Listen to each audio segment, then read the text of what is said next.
بسم اللہ الرحمن الرحیم الحمد للہ رب العالمین والصلاة والسلام علی اشرف الانبیاء والمرسلین وعلی آلہ وصحبہ اجمعین اما بعد۔ آج ہمارا درس علم الصرف نمبر 13 ہے اور 6 فروری 2025 تاریخ ہے۔ اللہ تعالیٰ کے لطف و احسان اور رسول رحمت صلی اللہ علیہ وسلم کی رحمت بے پایان کے طفیل ہمارا یہ درس جاری ہے۔ عنوان وہی ہے اوزان المصدر۔ مصادر کو اس انداز سے اساتذہ کے ہاں نہیں پڑھایا جاتا، لیکن میرا ایک منفرد انداز ہے، تو میں یہ چاہتا ہوں کہ انفرادیت ہماری قائم رہے اور ہم ان کو سمجھ کے پڑھیں تاکہ آگے ان سے پھر گردانے بناتے وقت ہمیں کوئی دقت نہ ہو۔ اور دوسرا یہ ہے کہ جو ہوتے ہیں نا مصادر، ان کے مختلف سٹائلز کا بھی ہمیں پتہ چلے۔ اس میں کل ہم نے تعداد کے اعتبار سے 35 مصادر پڑھ لیے تھے، تو اس اعتبار سے آج ہمارا مصدر نمبر 36 ہوگا، اور اس میں ہم نے واو اور یا مشددہ اور اس کے بعد 2 لام یہ بھی ہم نے پڑھ لیے تھے۔ آج ہم فعلولۃ جو ہم نے آخری پڑھا تھا، فعلولۃ کے وزن پر ایک اور بھی مصدر ہے، اور وہ ہے یعنی فعلولۃ جو وزن ہے وہ کل ہم نے پڑھ لیا ہے، لیکن آج ایک اور مصدر پڑھتے ہیں اس پر۔ فعلولۃ وہ ہے جی، ہاں فعلولۃ ہم نے کل پڑھ لیا تھا، دیمومۃ اس کا تھا۔ آج ہم پڑھیں گے فعلولۃ، یعنی صرف فا کلمہ میں تبدیلی آئی ہے۔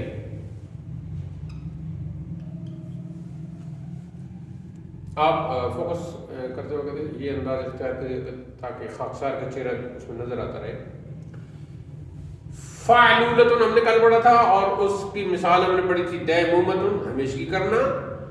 آج اگلا جو مصدر ہے وہی وزن ہے، صرف فا کلمہ مضموم کرنا ہے، اس پہ ضمہ ہوگا فعلولۃ، اور اس کی مثال ہے کہ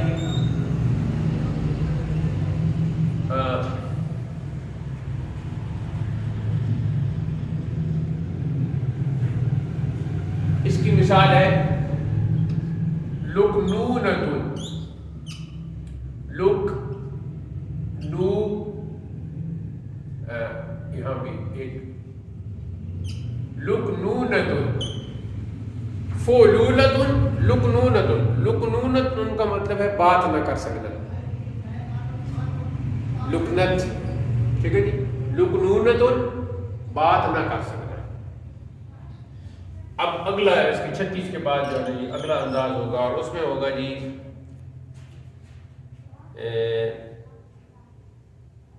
فا کے بعد الف۔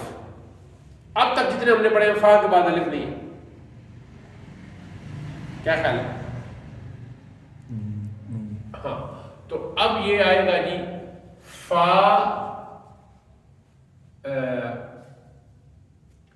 کے بعد جو ہے الف، اسی وہ ایک ہی انداز اختیار کرتے ہیں جو پہلے ہم نے کیا ہے، تاکہ ظاہر پڑھنا تو ہم نے فا ہی ہے، لیکن وہ لکھتے ہیں فا کے بعد الف ہے اور آخر میں تا ہے۔ تو پہلا وزن ہے جی، اور اس اعتبار سے 37واں ہے فاعلۃ۔ اس کو ذرا ذہن میں رکھنا ہے کیونکہ اس طرح کے اور اوزان بھی ہوں گے۔ فاعلۃ، لیکن یہ مصدر کا ہم پڑھ رہے ہیں نا۔ فاعلۃ، اس کی مثال ہے جی باقیۃ۔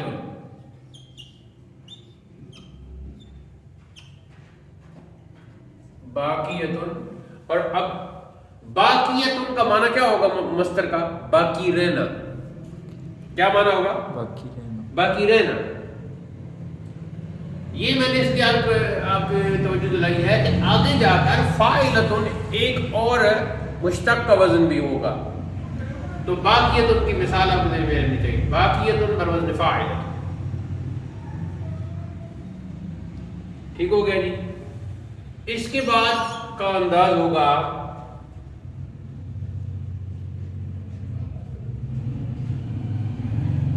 لام کے بعد نون. لام یعنی فا عین تو ہے نا، لیکن لام جو ہے، لام کے بعد نون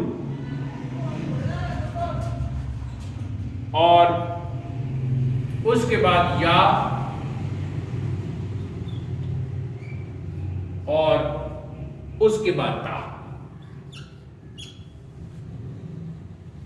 یعنی فا عین تو ہمارے رہے ہیں، وہ تو اپنی جگہ پہ ہے. اس کے بعد اضافہ کیا ہے؟ لام ہے، لام کے بعد نون ہے، نون کے بعد یا ہے، یا کے بعد تا ہے. یہ بالکل نیا انداز ہے. تو اس کی مثال ہے جی فعل نیتن.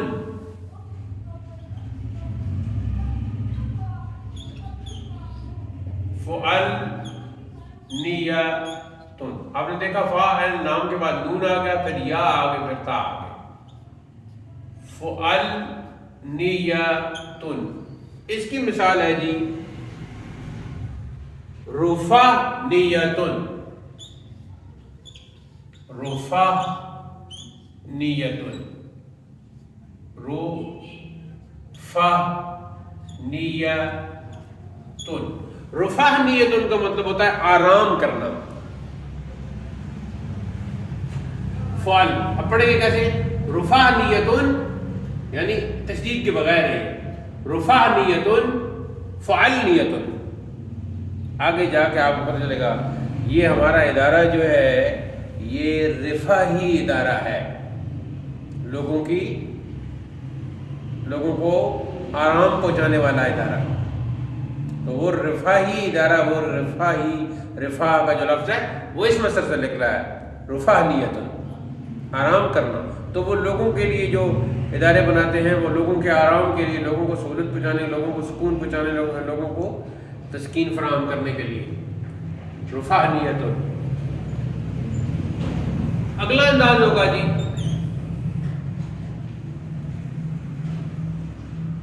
فا کے بعد یا. یہ تو ہم پڑھ چکے ہیں نا پہلے. فا کے بعد یا فعلا جب ہم نے پڑھا تھا، فعلا، فعلا، فولا. اس کے بعد ہم نے پڑھا تھا فعلا، خیسرا، خیتفا. ٹھیک ہے. تو فا کے بعد یا تو ہم پڑھ چکے ہیں.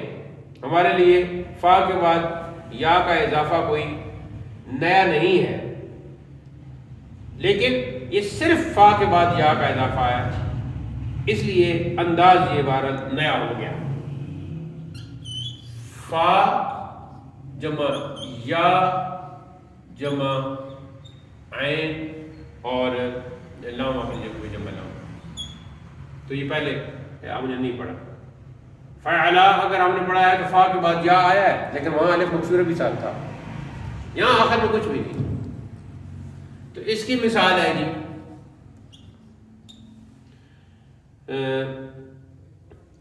فعل. اس کے پڑھنے کا انداز بھی ہوگا فعل. مثال ہے اس کی خیزل.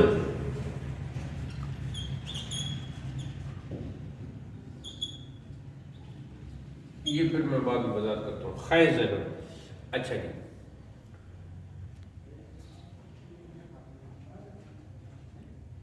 اب ایک اور نیا انداز آیا ہے،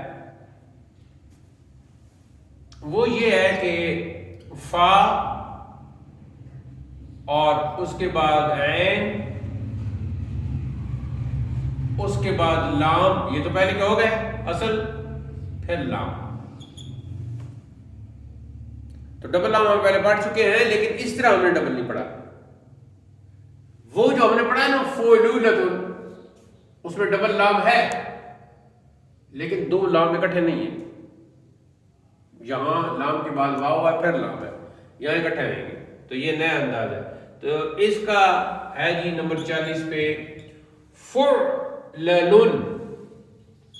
فعلن عین ساکن ہو جائے گا. فعلن.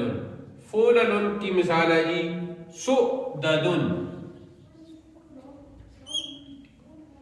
سو اب یہ دیکھو نا, اس میں سو نہیں پڑھنا. سو بھی پڑھ سکتے ہیں, سوددن بھی پڑھ سکتے ہیں, سوددن بھی پڑھ سکتے ہیں, سوددن بھی پڑھ سکتے ہیں. آپ سوددن ہی پڑھ لو. حمزہ بھی ہے, واو کے ساتھ میں پڑھتے ہیں. سوددن بروزن فعلن. سوددن کا مطلب ہے سرداری کرنا. سوددن کا کیا معنی ہے؟ سرداری کرنا. سوددن. سوددن بروزن فعلن. اب نیا انداز ایک اور ہوگا, اور وہ یہ ہوگا کہ فا کے بعد یا. اچھا وہ تو ہم نے پہلے کر لیا ہے. فا کے بعد یا, فا کے بعد یا ہے, اور عین کے بعد واو ہے,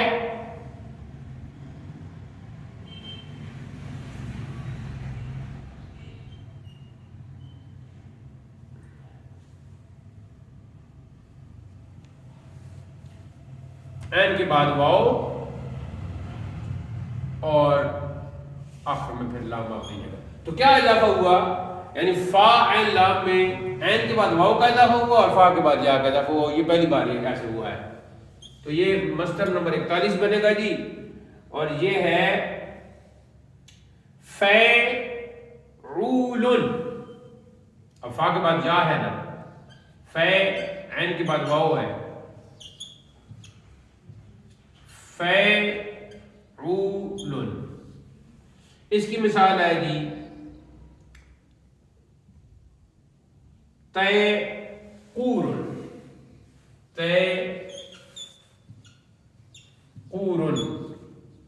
تیقور کا معنی بھی ہے آرام کرنا. ٹھیک ہے جی. رفاہنیت ان کا معنی بھی آرام کرنا, تیقور ان کا معنی بھی ہے آرام کرنا. یہ ہو گیا 41. اب ہم آگے بڑھتے ہیں. اگلا جو انداز ہے وہ یہ ہوگا کہ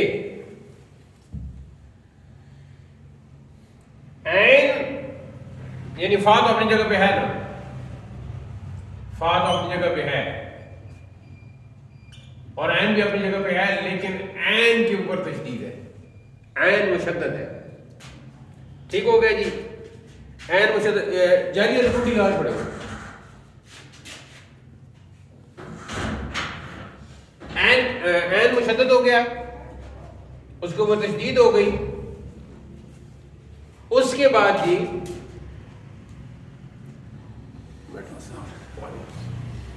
عین کے بعد پھر واو کا اضافہ ہے. کیا مطلب؟ عین کے بعد واو کا اضافہ ادھر بھی تھا, لیکن اس میں کیا تبدیلی ہے؟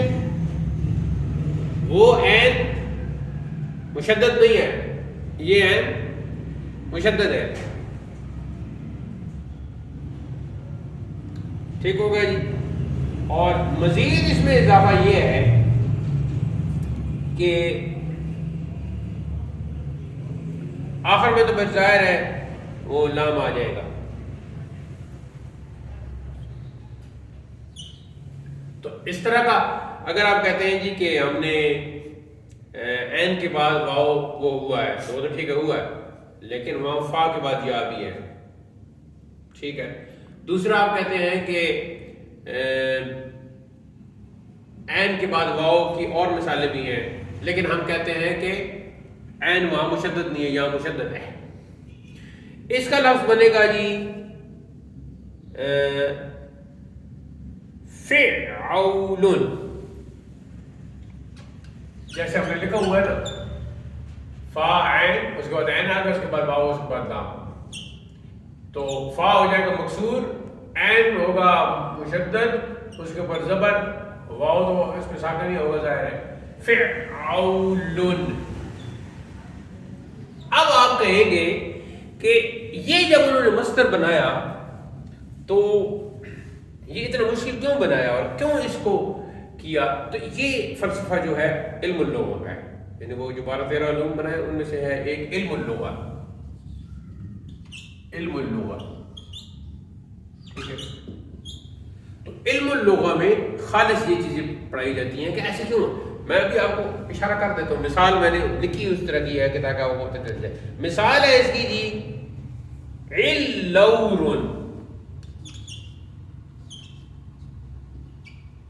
علور، علور بروزن فعول۔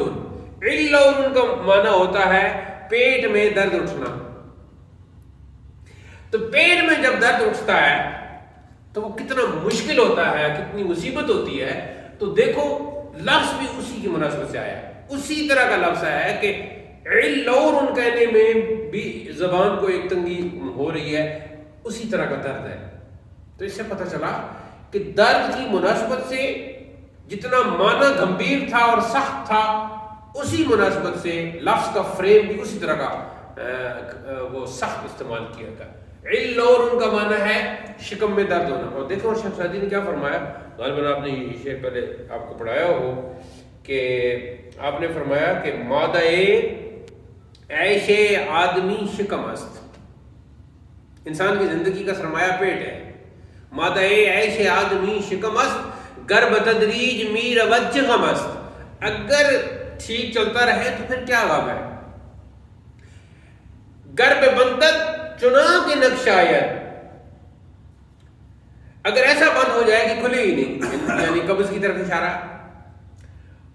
ور کشاید چناں کے نتما بست، یا ایسا کھل جائے کہ بند ہی نہ ہو، جلاب کی طرف اشارہ ہے، اس حال جسے کہتے ہیں۔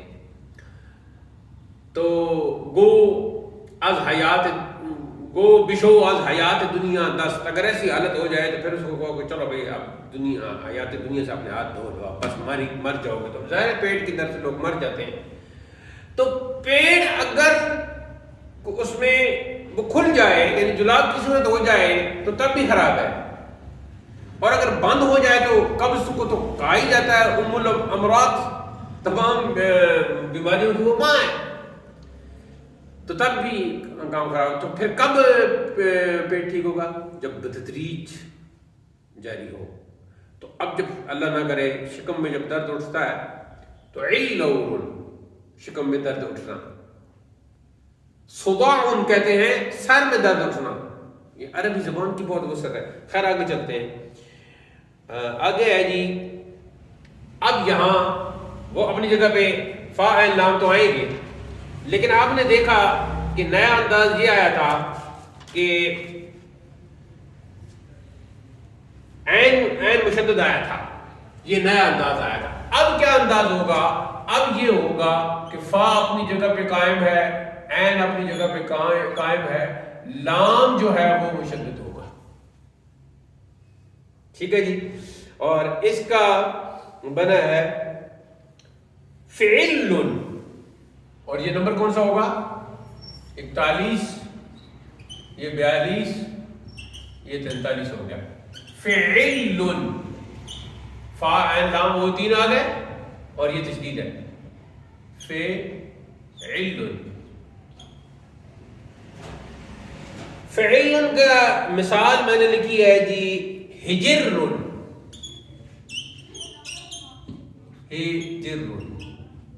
ہجر کا معنی ہجرت کرنا، مہاجرت کرنا۔ جب آپ آگے جا کے آپ کو وقت ملے تو آپ پڑھیے گا، کچھ کتابیں میں آپ کو بتاؤں گا کہ انڈیا کے مسلمانوں نے وہاں سے جب ہجرت کی تھی اور پاکستان آئے تھے مختلف جگہوں پہ، اور خاص کر لاہور، تو کیسے آئے تھے، رستے میں کیا ان کے ساتھ ہوا تھا، کتنے قتل ہوئے تھے، کتنوں کے ٹکڑے کیے گئے تھے، کتنوں کو جلایا گیا تھا، یہ ساری آپ بات پڑھیں۔ تو ہجرت بہت مشکل کام ہے، ایک اپنے گھر کو چھوڑنا، دوسرا راستے کی مشکلات، ہجرت کرنا۔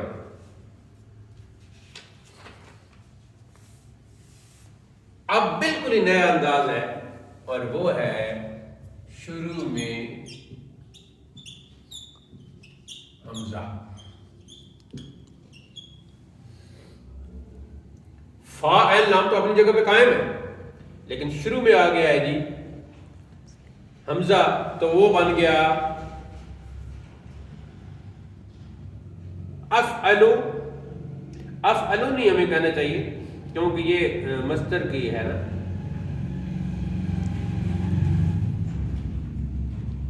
ہاں افعلو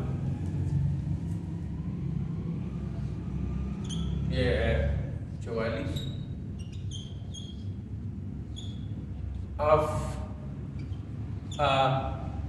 حمزہ جب زبر ہوگی تو حمزہ ایسے لکیر کے اوپر حمزہ ایسے ڈالیں گے، افعلن۔ اس کی مثال ہے جی افکلن، کاف کتاب والا، افکلن۔ افکلن کا مطلب ہے لرزنا، یعنی کہ کوئی خوف کی کیفیت آ رہی ہو، کوئی بہت بھاری آواز سنی ہو تو وہ افکلن ہے۔ اچھا جی، اب جو اگلا انداز ہے وہ یہ ہے کہ حمزہ تو ہوگا، شروع میں حمزہ تو ہوگا، ٹھیک ہے جی، اور اس کے بعد فا ہے، اس کے بعد عین اپنی جگہ ہے، اس کے بعد لام سے پہلے یا کا اضافہ ہے۔ یہ میں نے کیا لکھ دیا ہے، ہاں عین اپنی جگہ پہ ہے اور یہاں پھر یا ہے اور پھر لام ہے، تو فا عین لام اپنی جگہ پر ہیں، شروع میں حمزہ ہے اور عین کے بعد یا ہے۔ اس کی مثال ہے جی افعیلن،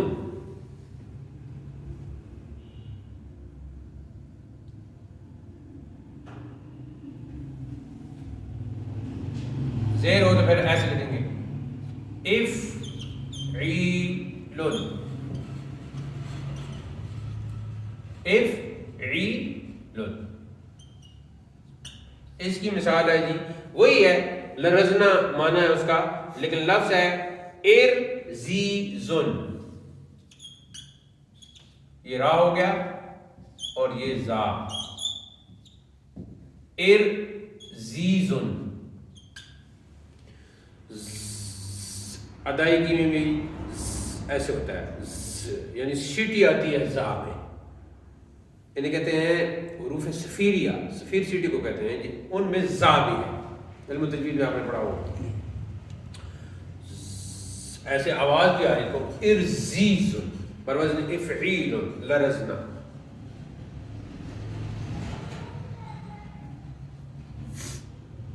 اب اس کے بعد یا کا اور حمزہ کا وہ ہو چکا ہے، اور اس کے بعد واو کی مثال آئے گی، لیکن ہم یہاں رکتے ہیں۔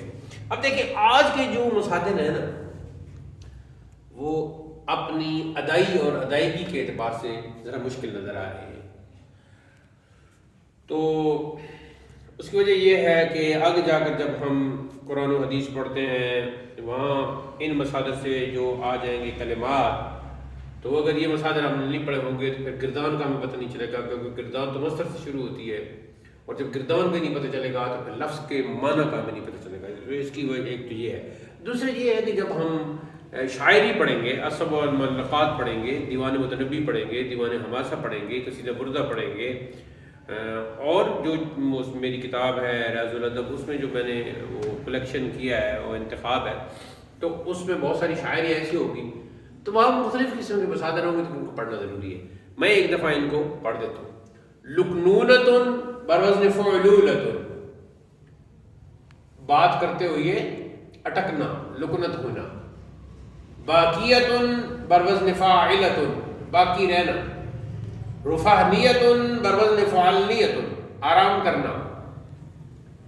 فیعلن بروزن خیزلن، ٹھیک ہے جی۔ اس کا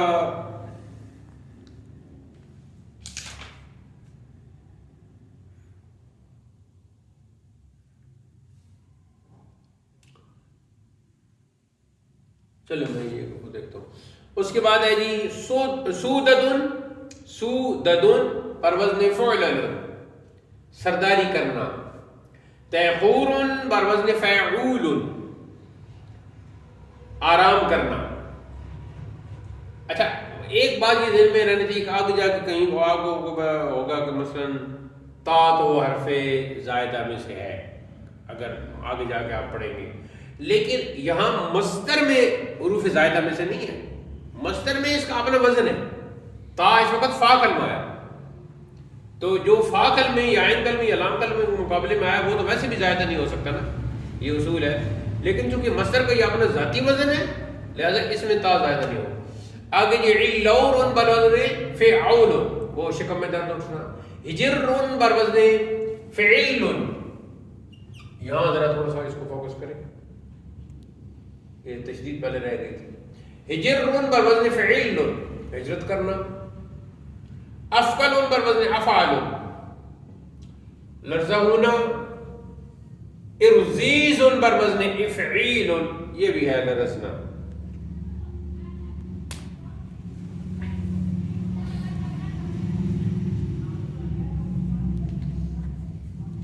بعد کے جو مصادر رہتے ہیں ان میں اب جو ٹیکنیک ہے وہ جو سمجھنے کی ہے. حمزہ تو ہو گیا ہمارا، مصدر کے شروع میں تا نہیں آئی. شروع میں حمزہ تو آ چکا ہے لیکن شروع میں تا نہیں آئی، تو شروع میں تا آئے گی. بعض ایسے مصادر ہیں کہ ان کے شروع میں میم کا اضافہ ہوگا، اور بس شروع کے اعتبار سے تا کے ساتھ کچھ مصادر شروع ہوتے ہیں، ان کی مثالیں ہم پڑھیں گے انشاءاللہ کل پڑھیں گے. اور کچھ مصادر کا جو ہے وہ افتتاح اور آغاز میم سے ہوتا ہے. میم کے بعض مصادر، تا کے بعض مصادر، اور ادھر کون سا تھا جی، ہاں حمزہ کے بعض مصادر، ان میں بہت احتیاط کرنی ہوگی کہ یہ آگے جا کر کسی فعل کا جو وزن ہے نا اس کے ساتھ یہ ٹکرائیں گے. سیم وزن ہوگا، ایک جیسا وزن ہوگا. تو اس میں مثال کے طور پر باقیتن ہم نے پڑھا ہے آج، تو ہم تو مصادر پڑھ رہے ہیں، تو باقیتن تو مصدر ہے، تو اس کا معنی ہے باقی رہنا. لیکن آگے جا کر فاعلتن وزن آپ اسم فاعل مؤنث کا بھی ہوگا، وہ سیم وزن ہوگا. فاعلتن ثلاثی مجرد سے، ثلاثی مجرد سے، جو ثلاثی مجرد ہم نے ویسے اجمالی طور پر تو پڑھ لیا نا، تو اس کی تفصیل جب ہم پڑھیں گے تو وہاں اسم فاعل مؤنث جو ہے اس کا وزن ہوگا فاعلتن. جبکہ آج آپ پڑھ رہے ہو کہ فاعلتن وزن ہے مصدر کا، وزن نمبر 37. تو یہ کیا ہوگا، کچھ یہاں چوکنا رہنا ہوگا. پھر آپ سے جب سوال کیا جائے گا کہ باقیتن کیا ہے تو آپ کہو گے مصدر. تو وہ گردان پاڑ کے ثلاثی مجرد کے صیغے اسی کی گردان پاڑ کے تو وہ وہاں کہہ سکتا ہے کہ پھر یہاں کیا ہے، تو وہاں وہ اسم فاعل مؤنث ہوگا. تو کیسے آپ پھر وہ ڈفرنس بتائیں گے؟ تو یہ چیزیں جو ہیں، جو بڑے بڑے پرانے اساتذہ ہوتے تھے نا وہ بھی اسی قسم کے سوالات کرتے تھے. کوئی کہتا تھا کیا پڑھتے ہو جی، میں علم الصرف پڑھتا ہوں. اچھا، پھر اس قسم کے سوالات نکال کے نا وہ اپنے جو انہوں نے رکھے ہوتے تھے، سانپ کہہ لیں آپ، سانپ کی طرح کے سوالات، خطرناک سوالات، تو وہ اسی قسم کے ہوتے ہیں. تو پھر بندہ فصل. اب آگے جا کے آپ دیکھو گے کہ مثلا فعل امر ہے، تو دیکھیں میں ابھی سے آپ کو بتاتا ہوں آپ کی اس بات کو سمجھانے کے لیے. یہ دیکھو یہ کیا ہے، پڑھے ذرا ٹھیک تو جی. لیکن یہ ظاہر میں ایک حرف ہے اور اس کے نیچے زیر ہے، لیکن ان فیکٹ یہ فعل ہے، ورب ہے اور فعل امر ہے. تو یہ آگے جا کے آپ کو پتہ چلے گا. یہ ہے عربی زبان. میں نے پہلے جی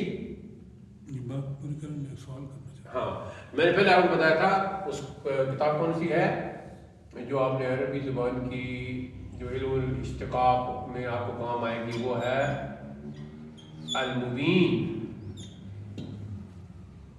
المبین یہ آپ نے آگے جا کے پڑھنی ہے.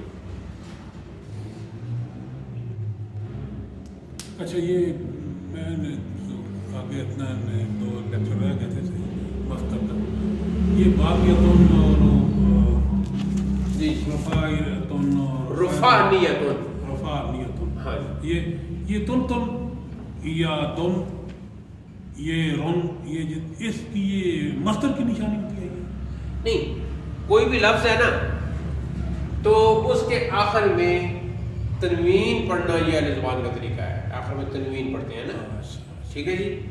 تو جب شروع میں ال لگا دیتے ہیں جی پھر تنوین نہیں پڑھتے، شروع میں ال ٹھیک ہے پھر تنوین نہیں پڑھتے. تو ویسے یہ تنوین ہے ان کے بولنے کا ایک طریقہ ہے. جیسے ہم کہتے ہیں کہ کبھی ہم کہتے ہیں آپ آ جانا تو آپ کہتے ہیں ٹھیک، تو ایک دوسرا بندہ کہتا ہے ٹھیک ہے ٹھیک ہے. تو اب اگر کوئی اسے کہے کہ آپ ٹھیک ہو کیوں نہیں کہتے؟ جی تو یہ سوال اس لیے درست نہیں ہوگا کہ اہل زبان سے جب آپ نے سنا تو اس نے کہا ٹھیک ہے، تو وہاں زہر پڑھنی پڑے گی. اور جس نے کہا ٹھیک تو اس نے اس کو ساکن کیا ہے، تو یہ دوسرا انداز ہے، یہ دوسرا لہجہ ہے. اور اس وقت جو گفتگو ہو رہی تھی جو دونوں متکلم تھے ان کی مناسبت سے بھی وہ اس لہجے کا اس میں وہ ہوتا ہے، دخل ہوتا ہے. جیسے ایک استاد بات کر رہا ہے اپنے شاگرد کے ساتھ تو اس کا لہجہ کچھ اور ہوگا، اور جیسے ایک شاگرد بات کر رہا ہے اپنے استاد سے تو اس کا لہجہ کچھ اور ہوگا. تو لفظوں کی ادائی اس میں، تو جیسے ہماری زبان میں مختلف حرکات ہیں ایسی عربی میں بھی ان کی رعایت ہے. تو وہ تنوین پڑھتے ہیں عام سادہ لفظ پر، یعنی یہ ایک نکرہ کی بھی پہچان ہوتی ہے تنوین. عام نکرہ جو ہے اس پر تنوین ہی آئے گی، جب ال لگ جائے گا تو وہ معرفہ بن جائے گا. اس پر مجھے ایک قصہ بھی ایک بہت پیارا سا ہے ذہن میں آ گیا ہے، وہ میں سناتا ہوں. میں ذرا یہ پہلے اس مصدر کو دیکھ لوں.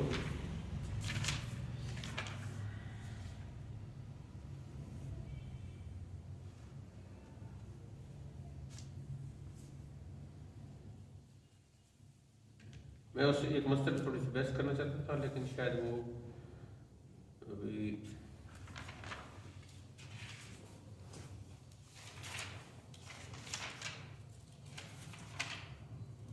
قرآن مجید اور حدیث میں بہت چونکہ احتیاط کی ضرورت ہے. اگرچہ ہمارے سامنے ترجمہ موجود ہے، قرآن کا ترجمہ بھی موجود ہے، حدیث کا ترجمہ بھی موجود ہے، لیکن ہم نے اپنے طور پر بھی سمجھنا ہے نا، کہ ہم اپنے طور پر سمجھیں کہ اس لفظ کا معنی کیا ہے اور مترجم نے کیا اس میں خوبصورتی رکھی ہے، اس کا اندازہ ہی تب ہمیں ہوگا.